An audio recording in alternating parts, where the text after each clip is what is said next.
Good morning, Bonneville County. This is Breakfast with Senator Cook. I am Idaho State Senator Kevin Cook from District 32, live on Facebook. I try to do this every Saturday morning at 10 a.m. I welcome your comments, your questions. Feel free to text, instant message, email me, or even call, and I'll try to answer them and get back with you. It has been busy as we've been trying to finish up the session. We still have a whole bunch of bills on our calendar to get to finish through, but we're hoping to be out of here Wednesday. I'm hoping is where we're at. But lots of bills still to go. In fact, the House is home. They took off, and I don't believe they are scheduled to be back until Tuesday.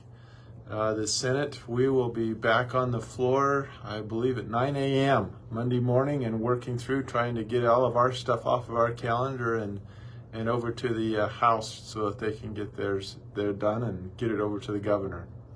So just a few things to talk about, maybe three bills that, some things that are going on. Senate Bill 1127, that one passed the House and is on to the governor to be signed. This may not be the most important bill to you, but it brought smiles to all legislators and a little levity to an otherwise stressful and sometimes heated and contentious discussion. So it was kind of fun for everybody. This new law, like I said, it just passed the House, so it's on to the governor. But this new law would make the Oryctodromeus Idaho's state dinosaur. Fourth graders from across the state joined together to testify in the Senate and in the House State Affairs Committee why Idaho needed a state dinosaur and why the Oryctodromeus should be that dinosaur. These fourth graders educated legislators about the unique features of the Oryctodromeus dinosaur. It's a burrowing dinosaur that would burrow into the rich, fertile soil of Idaho to escape the heat of the sun and to keep their family safe. The dinosaur had a close-knit family and seemed to stick together. It shows the family attributes of Idaho, that we believe Idaho families are important here in Idaho, and so did this particular dinosaur. The dinosaur, they were fast and smart dinosaurs, just like our fourth graders. We have some incredible teachers. They not only taught these kids about dinosaurs, but the attributes of these dinosaurs and the importance of families, civic duties, and how laws were passed. Many of the classes across the state joined in to view the hearings, and some even participated as a class. Mr. Walton from Idaho Falls area zoomed into both the Senate and House State Affairs Committee with members of his class to testify in favor of the bill. These kids were very, very well prepared. They were articulate, and they focused on the purpose of what they were trying to do. So anyway, it was a lot of fun. I think everybody enjoyed it. Try to just blow a little steam off a little bit and then back to work. So Senate Bill 1163, it's the anti-pornography mobile device bill. That's the one I worked on for several years, and it failed in the Senate. Big money, big tech, big lawyers won the battle Thursday. This was a parental rights bill, helping and giving parents the tools to keep kids free of pornography. Lobbyists for the big tech and pornography industry worked with lawyers to confuse the issue, and to, in the end, the bill failed. Like I said, I've worked on this for several years. It really kind of hurt, to be quite honest with you. It hurt that the bill failed. I was disappointed. This bill, what it did is it simply asked the manufacturer of mobile devices to enable the parental content filtering software, to enable that when the mobile device is activated within the state of Idaho.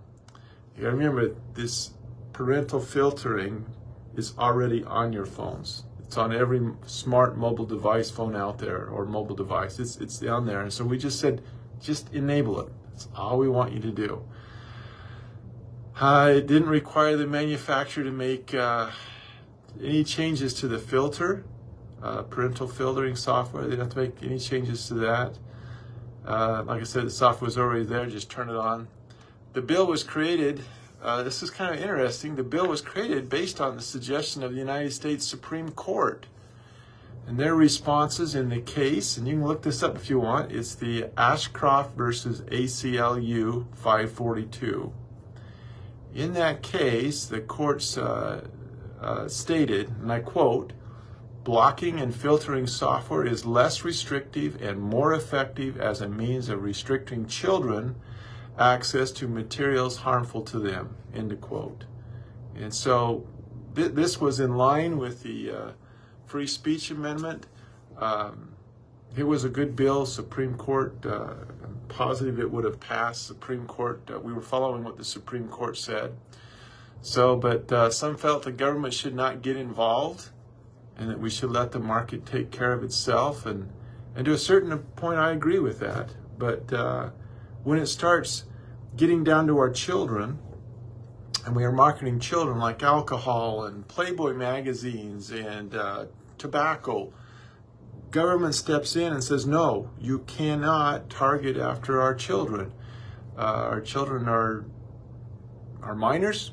We take concern about that. And so think about Camel Joe Camel marketing scheme that happened in the 1990s, late 1980s. They had Joe Camel.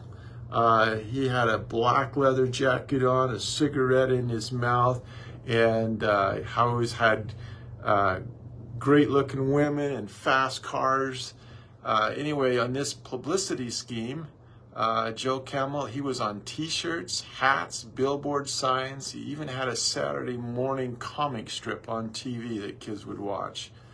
Internal documents within the company indeed showed that the company was targeting kids, getting them on tobacco. And so the government stepped in and said, whoa, that's not fair, back off, leave the kids alone. And that's kind of what we were trying to do with this anti-pornography bill is quit targeting our kids and give the tools to the parents so that they can have some tools to protect their children. But parental rights took a back seat to big tech, big money, and the pornography industry this week. I'm planning on bringing this bill back to the legislation again next year. I think it's important, and love to have your support and your help on it if you've got some time on your hands.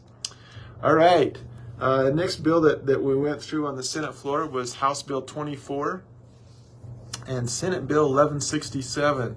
That is the launch grant program. There's a lot of opposition on that. But it passed the Senate this week along with the trailer bill, Senate Bill 1167. This is huge in my opinion. First off, you need to realize that the launch program is an existing program and it's been working since 2018. So let me just talk about the existing launch program. We spend about $11 million on it a year on this program, and we've been doing it since 2018.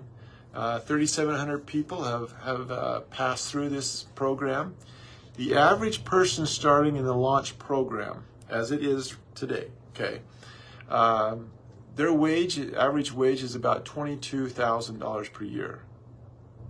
The poverty level in the United States is that our poverty level is about $24K. So these people that are starting to go through the launch program, as the launch program is today, are about 2,000 below the national poverty line. And so here's the interesting thing is 1 year after 1 year out of the launch program, the average person is making $38,000 a year.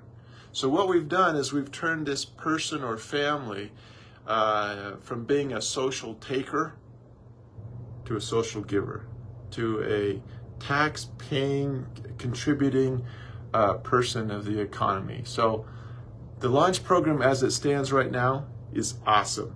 It works. It's focused on individuals the launch program right now really focuses on individuals that have been out of high school for several years. Okay, think about it. You have a graduate from high school. It's like, whoa, I graduated from high school, and then they don't have any other goals. They're like, well, what do I do next? And so they spend their time traveling Europe or around the United States, living on the beaches, and really nothing going on in their life. And so this new launch program, we wanted to expand it, to expand the existing launch program. And on that, we are focusing kids that are in high school, graduates that just graduated, just out of high school. We want to focus on those. I don't know if you realize that there's about between 3,000 and 4,000 jobs available in cybersecurity alone, 9,000 health-related jobs available in Idaho, 1,600 nursing jobs available. 11% of the population in Idaho is living below the poverty line, and that's about 200,000 people. So this expanded launch program is looking at students coming right out of high school. And here in Idaho and many other states, we often looked at the only way to be a successful adult is to go to college. Go to college and graduate from college. Well, this bill tries to turn that upside down a little bit, turn the tide. This bill realizes that college is not for everybody, and that you can be successful without a bachelor's degree. And so this bill really looks at two paths. It provides the scholarships to go on to college if that's what you want to do, but it also provides scholarships if you want to go on and be a plumber or electrician or get your CDL and drive trucks, nursing, cabinetry, cyber security jobs, all of those different things that don't require a bachelor's degree. This bill says there's two paths to being successful. One may be college, but one may be getting a certificate, a journeyman certificate, and going out. And this is not a free handout, okay? It's kind of just like a scholarship to school. Some of those scholarships are full rides, but most scholarships will pay half or 80%. Well, this launch bill does the same thing. It does not take care of all the funds. It pays about 80% of what the kid needs to do a certificate. If they're going to a four-year degree, it will pay up to $8,000, and you can use that in the first 2 years. So the next 2 years, you got to figure it out your own way, your own handout. Even in the given year, it will only pay 80% of the required amount needed for that certificate or for the tuition. And so, again, it's not a free handout. There's some skin in the games. And also there's some accountability. So if the student is not doing well, that he's just messing around and getting Fs, there's some oversight, and the student can be dropped from the program. So in short, again, there is some skin in the game, and there is accountability in this. So I think it's a good program. I think we will. It's got a sunset date. I think 5 years or 6 years, and so it'll give us enough time to gather data to look at it and say, hey, it worked, or no, it didn't work. And if it didn't work, then we'll pull the plug and we'll go back to figure out something else that will work. But if we don't do something, we're going to be sitting right here where we're at today 6 years from now, and no better off. And so I think it's worth giving it a shot. Anyway, again, we're winding down to the end of the session. I think we've still probably got 100 bills on our plate that we need to get through, so we'll get through those Monday and Tuesday. We've been working early and working late. I think it was Thursday night. I think we left here 7:30. We were on the floor until 7:30, and so it's been very, very busy.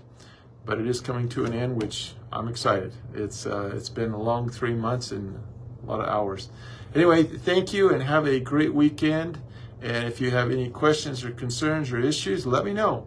I represent you, and I would like to be able to work with you. And together, we're going to make Idaho #1. Thank you.